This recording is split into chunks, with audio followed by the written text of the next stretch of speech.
ओम शांति।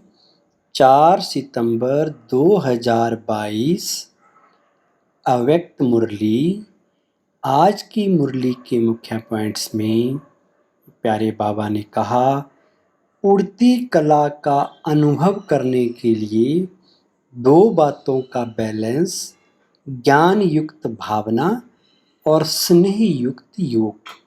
आज बाप दादा अपनी स्नेही भावना मूर्त आत्माओं और ज्ञान स्वरूप योगी आत्माओं को देख रहे हैं।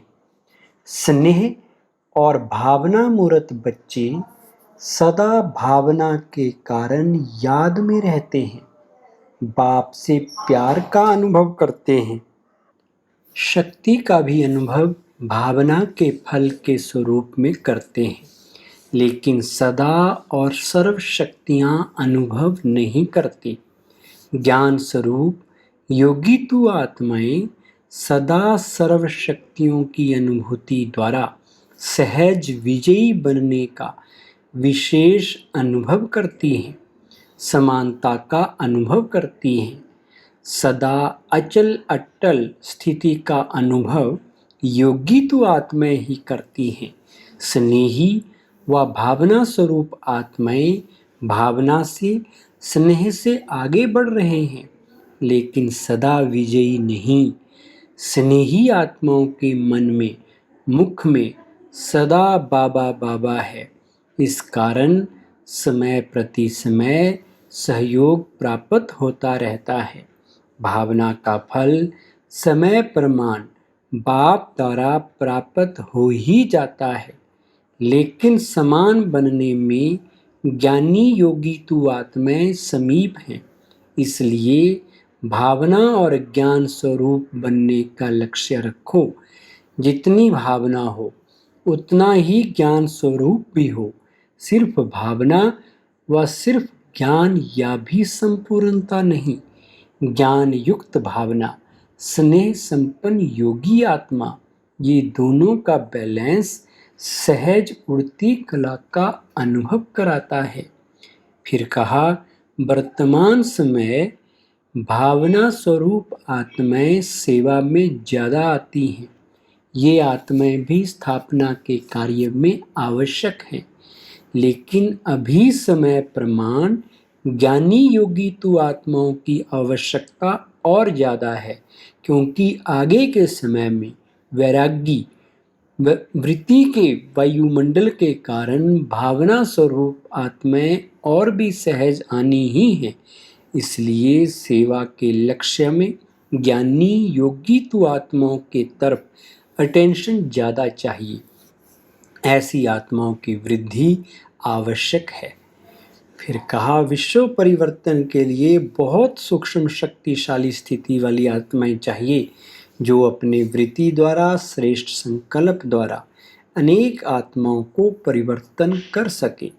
स्नेही व भावुक आत्मा स्वयं में बहुत अच्छे चलते हैं, लेकिन वो स्नेह व भावना विश्व के प्रति नहीं होती, स्वयं के प्रति व कुछ समीप आत्माओं के प्रति होती है।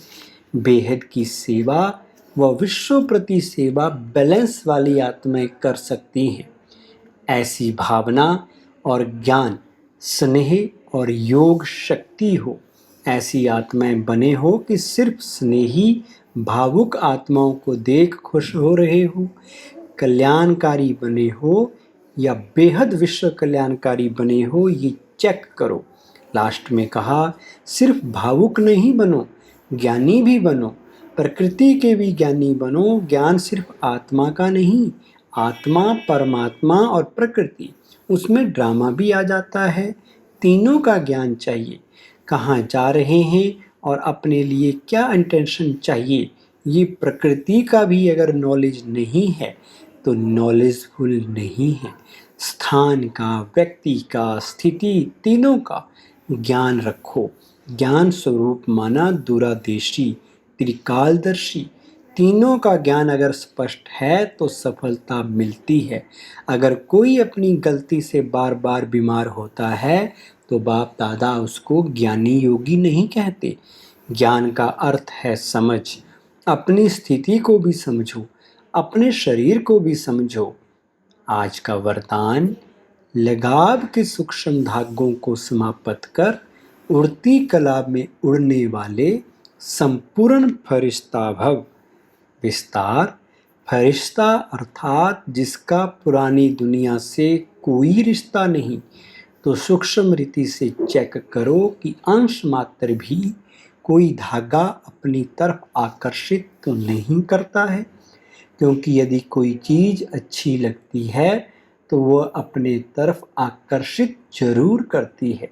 कई कहते हैं इच्छा नहीं है लेकिन अच्छा लगता है, तो इच्छा है मोटा धागा और अच्छा है सूक्ष्म धागा। अब उसे भी समाप्त कर संपूर्ण फरिश्ता बनो। स्लोगन, मनसा द्वारा शक्तियों का और कर्म द्वारा गुणों का दान देना ही महादानी बनना है। ओम शांति।